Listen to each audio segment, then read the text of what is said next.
For more videos right choice India ఛానల్ను ఇప్పుడే subscribe చేయండి మరియు గంట సింబల్ను ప్రెస్ చేయండి.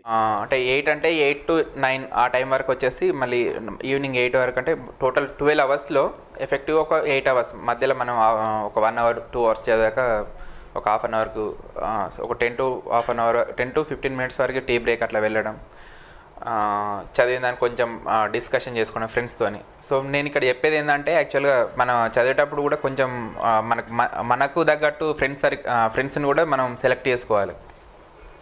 ఎందుకంటే ప్రిపరేషన్ మనం చేశాక ఎంతవరకు మన నాలెడ్జ్ అక్వైర్ చేసినాం అన్నది మనం ఫ్రెండ్స్తో షేర్ చేసుకుంటే కొద్దిగా అర్థమైపోతుంది. అయితే నేను ప్రిపరేషన్ అయితే ఎట్లా స్టార్ట్ చేస్తాను అంటే డైలీ మార్నింగ్ ఒక న్యూస్ పేపర్ నేను ఒక తీసుకుంటాను, ప్లస్ మా ఫ్రెండ్ ఇంకొక తను న్యూస్ పేపర్ తీసుకుంటాడు. అయితే నేను ఒక న్యూస్ పేపర్ని కంప్లీట్గా కరెంట్ అఫైర్స్ కోసం చదివాన్ని, దాంట్లో బిట్స్ వస్తాయి కదండి, ఆ న్యూస్ పేపర్ ప్లస్ ఇంకొక న్యూస్ పేపర్లో కరెంట్ అఫైర్స్ చూడకుండా ఒక ఈనాడు కానీ ఒక స్టాండర్డ్ పేపర్ తీసేసుకొని మిగతా దాంట్లో మనకి డైలీ ప్రతిభాని ఈనాడులో వచ్చేసి ప్రతిభాని లేకుంటే సాక్షి వస్తే విద్య అని మనకు కాలమ్స్ వస్తాయి.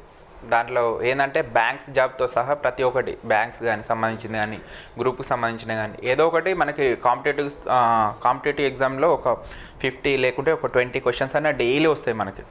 అయితే డైలీ మార్నింగ్ ఒక పేపర్ చదివాక ఈ డైలీ 2 పేపర్స్ డైలీ ప్రాక్టీస్ చేస్తుంది. ఎందుకంటే మన గ్రూప్ 2 మెయిన్గా ఎస్పెషల్ ఆబ్జెక్టివ్ టైప్లో ఉంటుంది కాబట్టి సో మనకి ఇట్లా చేస్తే ప్రాక్టీస్ ఎక్కువ అవుతుంది అని డైలీ 2 పేపర్స్ మాత్రం కంపల్సరీ. మన ఒక్కో టైంలో 12 o'clock కొన్నిసార్లు 1 o'clock కూడా అయిపోయేది ఓన్లీ మార్నింగ్ పేపర్స్కి. సో దాంట్లో ఏంటంటే నాట్ ఓన్లీ మనకేంటంటే సిలబస్ గ్రూప్స్ అంటే అది వాస్ట్ సిలబస్, చాలా పెద్ద సిలబస్. మనం సిలబస్కు మనం పర్టికులర్ ఇట్లా పరిధ్యాన్ని పెట్టుకోవద్దు. సో నాకు ఏంటంటే ఇప్పుడు బ్యాంకింగ్లో జనరల్ అవేర్నెస్ వస్తే ఈవెన్ బ్యాంక్స్ కూడా అవి కూడా నేను ప్రాక్టీస్ చేసేవాడిని. అంటే మనం ఏమంటాం అంటే ప్రాక్టీస్ మేక్స్ మ్యాన్స్ పర్ఫెక్ట్ అంటాం కదా. మనం ఎంత చదివిందన్నది కాదు, మనం ప్రాక్టీస్ చేస్తే మనకి ఏందన్నది తెలిసిపోతుంది. ఈవెన్ మనం చదివేటప్పుడు కూడా ఒక 1 hour 2 hours తర్వాత ఒకసారి ఒక కళ్ళు మూసుకొని ఒక 10 minutes మనం ఏం చదివిందని రివిజన్ చేసుకుంటే మనం చదువుతున్నామా లేకుంటే పరధ్యానం ఉన్నా అని మనకి ఈజీగా తెలిసిపోతుంది మనకి. సో మనం ఏంటంటే చదివేది కూడా కరెక్ట్ అంటే దాన్ని అంటారు ఎఫెక్టివ్ లెర్నింగ్ అని. సో బాగా ఎఫెక్టివ్ లెర్నింగ్తో చదవాలి. మళ్ళీ ఇంకొకటి ఏంటంటే మన ఈ గ్రూప్ 2 అనేది చాలా మీకు తెలుసు ఆల్రెడీ మొత్తం 4 పేపర్స్ ఉంటాయని. అయితే మనకి 4 పేపర్స్లో చూసుకుంటే తెలంగాణ ఉద్యమ చరిత్ర 4th పేపర్ కానివ్వండి, నెక్స్ట్ 3rd పేపర్ వచ్చేసి భారతదేశ ఆర్థిక వ్యవస్థ ప్లస్ తెలంగాణ ఆర్థిక వ్యవస్థ ప్లస్ డెవలప్మెంట్ ఇష్యూస్ అని. 2nd పేపర్ వచ్చేసి తెలంగాణ హిస్టరీ, తర్వాత పాలిటీ ప్లస్ ఈ మధ్యలో వచ్చేసి సొసైటీకి సంబంధించిన సామాజిక శాస్త్రం అని. మళ్ళీ 1st పేపర్లో జనరల్ స్టడీస్ కామన్గా హిస్టరీ, ఈవెన్ దీంట్లో రిపీట్ కానీతో పాటు కొన్ని మనకు current affairs, national international plus general mental ability, general maths ఇవన్నీ ఉంటాయి కదా. అంటే ఈ వ్యాస్ సిలబస్ కాబట్టి మనకు ఒక రోజులో మనం చదివేది ఏంటంటే తీసుకుంటే అంటే ఎవరి సామర్థ్యానికి తగ్గట్టు వాళ్ళు. నేనైతే డైలీ ఒక సబ్జెక్ట్ పెట్టుకుంటాను టార్గెట్. ఎట్లా అంటే ఒక వీక్లో ఈ సబ్జెక్ట్ మనకు హిస్టరీ బుక్ ఉందనుకోండి, ఒక వీక్ నుంచి ఒక 8 days అంటే స్టార్టింగ్లో వచ్చేటప్పుడు నేను ఒక సబ్జెక్ట్కి వచ్చేసి ఒక 9 days 8 days తీసుకుంటాను. సో ఈ టైంలో ఈ 1 weekలో కానీ లేకుంటే 8 daysలో కంప్లీట్ కావాలని వేరే బుక్ అసలు ముట్టకపో, మార్నింగ్ నుంచి ఈవినింగ్ వరకు అదే బుక్ని తరువుగా చదివేవాడిని. సో మనం అనుకుంటాం వీక్లో చదువుతాం 8 daysలో చదువుతాం అనుకుంటాం కానీ ఎక్స్ట్రా పట్టేది కంపల్సరీ. 8 అన్న కూడా ఒక 8 to ఇంకొక +4 10 days 12 days పట్టేది ఒక సబ్జెక్ట్ కంప్లీట్ చేయడానికి. కానీ మనకు ఒక సబ్జెక్ట్ చదివితే కంప్లీట్ చేస్తే మనకు కాన్ఫిడెంట్ రావాలి. ఎట్లా రావాలంటే కొద్దిగా లేట్ తీసుకున్నా పర్లేదు కానీ ఏ మూల నుండి ఏ క్వశ్చన్ ఇచ్చినా కూడా నేను అటెంప్ట్ చేయగలుగుతాను ఒక కాన్ఫిడెంట్ రావాలి. సో లాస్ట్ మూమెంట్లో ఏంటంటే లాస్ట్ డేలో ఈ 11th day 12th day ఏంటంటే మనకి ప్రిపరేషన్ అంటే మనకి ఎంత చదువుతున్నాం అన్నది ప్రాక్టీస్ కూడా అంత ఇంపార్టెంట్.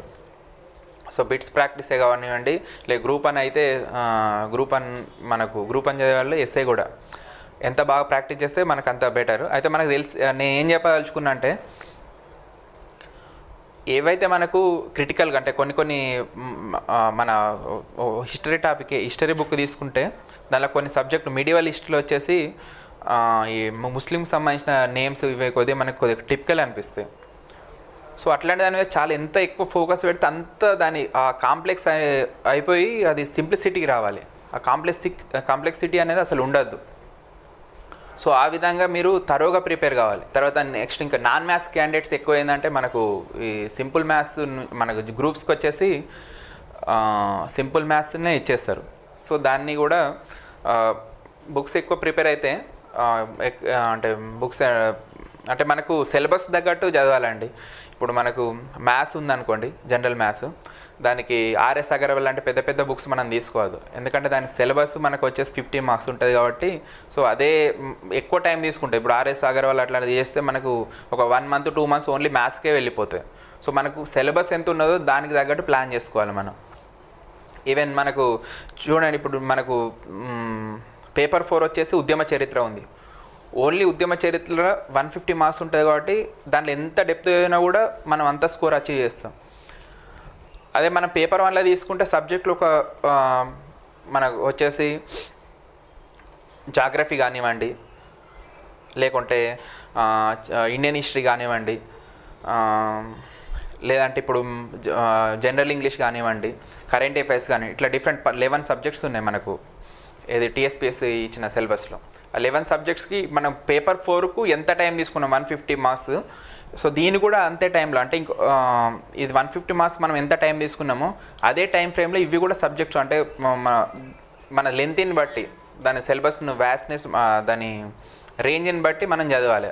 అంటే మనకు అల్టిమేట్గా ఏంటంటే లాస్ట్కి మనం ఫైనల్గా ఎట్లా మనం అచీవ్ మన అల్టిమేట్గా మన స్కోర్ అనేది ఇంపార్టెంట్, మన టార్గెట్ అనేది ఇంపార్టెంట్. టార్గెట్ అచీవ్ చేస్తున్నామా లేదా అనేది ముఖ్యం, అంతే కదా ఎంత కష్టపడుతున్నా అనేది కాదు.